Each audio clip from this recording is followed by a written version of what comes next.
All right, imagine this. You get invited to a birthday party or some kind of costume event. You go all out on your outfit. Seriously, you put in the effort, every little detail is on point. You're feeling great about it. Then your friend shows up to pick you up since you plan to go together. And their reaction is something like this. Wait, you're actually wearing that? No, it's fine. Maybe I just don't get it. Whatever, let's go. What would you feel in that moment? Would you start questioning your taste, your outfit, or even your friend? Would you change your clothes, or would you stick to what you picked? Would you just ignore it, or would you tell your friend to get lost? Maybe you'd even feel like crying? There are endless ways you could react. And boom, that was a quick little self-esteem test for you. Self-esteem is a massive, complex topic. Today, we're going to touch on some key things that shape how we express ourselves.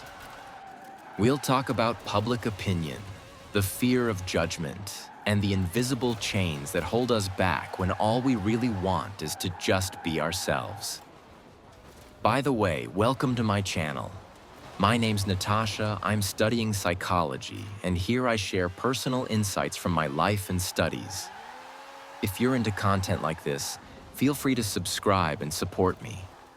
I also have a Telegram channel, so check that out too. Maybe it'll resonate with you. I'd love to see you there. All right, let's dive in. I want to start with public opinion because let's be real. It affects everyone. The question is, how much does it affect you? At what point did we become so sensitive to what others think? There isn't just one single reason for this, but let's talk about where it all comes from.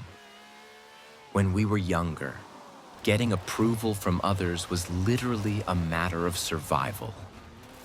Whether people, especially adults, approved of our behavior or not, directly impacted our quality of life. Let me explain. You come back from playing outside, you don't wash up, you track dirt all over the house. Boom, no TV for a week. You bomb a test because you didn't study properly. Say goodbye to sweets for the next 7 days. Kids aren't stupid. They quickly figure out that how others treat them, whether adults are pleased with their behavior, directly affects what their life looks like. Whether dinner is dry buckwheat or cake and candy. This cause and effect logic is powerful. And if we build this system in our heads, and it keeps getting reinforced over and over for years, why on earth would we suddenly start living differently? If we've been taught and proven time and time again that life is good only when people like us, why would we believe otherwise? This is basically learned helplessness. You know about that, right? The way they discovered it? They put a dog in an enclosure where the fence was electrified. Every time it tried to escape, it got shocked. Eventually, it just gave up trying. And then, even when they turned off the electricity and left the gate open, the dog still didn't try to leave. It had accepted its tiny, miserable space as its only option. It could be better out there, but at least here, it's safe. And today, we're going to show ourselves that no, we're not trapped. We can live happily, we can have fun, and we don't have to shape our lives around pleasing other people. Now here's something important. We only recognize in others what already exists in ourselves. If someone sees something shameful, embarrassing, or awful in you, chances are that's something they actually struggle with themselves, but they just can't admit it. Think about it. Everything people say, about 70% of it reflects them, not you.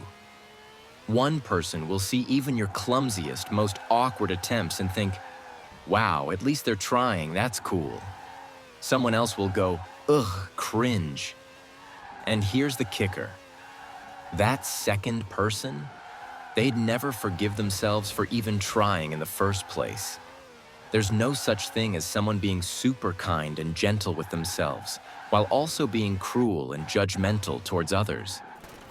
It just doesn't work like that. And real self-love? It's not arrogance. It's not entitlement.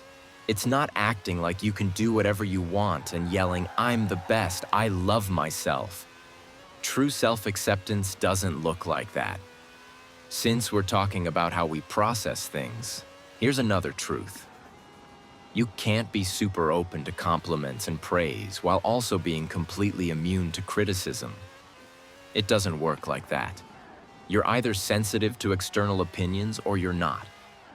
It's a two-way street. Want a useful exercise? Try forming a strong opinion on anything. A painting, a movie, a TV show, a person, whatever. Then discuss it with a friend and pay attention. Does your stance shift? How much? In what way? Why does it change? The answer might tell you a lot about how much outside influence actually affects you. Next up, and I've lost count of what point we're on, but let's just roll with it, is awareness. Awareness is everything. Once you start noticing why you think the way you do, you'll also start seeing why others think and act the way they do. Not always, but a lot of the time. Especially when someone's acting impulsively, it becomes really obvious. And look, I'm not trying to sound like some kind of spiritual guru here, so let me just be real and share a slightly embarrassing story. One of my old classmates started posting on Instagram, and, well, let's just say her content is different. The way she talks, the way she phrases things, it's off. Maybe she's nervous, maybe her vocabulary is limited, maybe it's something else entirely. But I noticed it. And well, so in my head, her content felt off. Like, I didn't unsubscribe on purpose or anything, but every time I saw her videos, I'd think, ugh, okay, whatever, and just scroll past. And then, literally this morning, I caught myself. I thought, why? Why her? I know plenty of people who post stuff online. Some of them also say weird things or aren't the best at explaining stuff. But for some reason, this girl specifically annoyed me. And then it hit me. This wasn't about her. This was about me. It was about my own fear. The fear of not being able to articulate my thoughts clearly. The fear of picking the wrong words, of not presenting my ideas the way I want to. Turns out, she doesn't actually have a problem. I do. Same thing applies everywhere. If someone annoys you because they always answer questions in class, maybe deep down, you wish you had the confidence to be the teacher's favorite. If you get irritated by someone dressing super bold, maybe it's because you want to dress like that but feel like you can't. Other people aren't the issue. Our own limitations are. Now you might be thinking, okay, but so what? I just don't like how she talks. That's not some deep personal fear. But here's the thing. There are videos I haven't posted because I felt like I didn't say things well enough. Like I sounded boring. Like I rambled too much. So those videos are just sitting there, collecting dust. And who knows? Maybe one of them could have blown up and gotten me 10 times more subscribers. So who's the real loser here?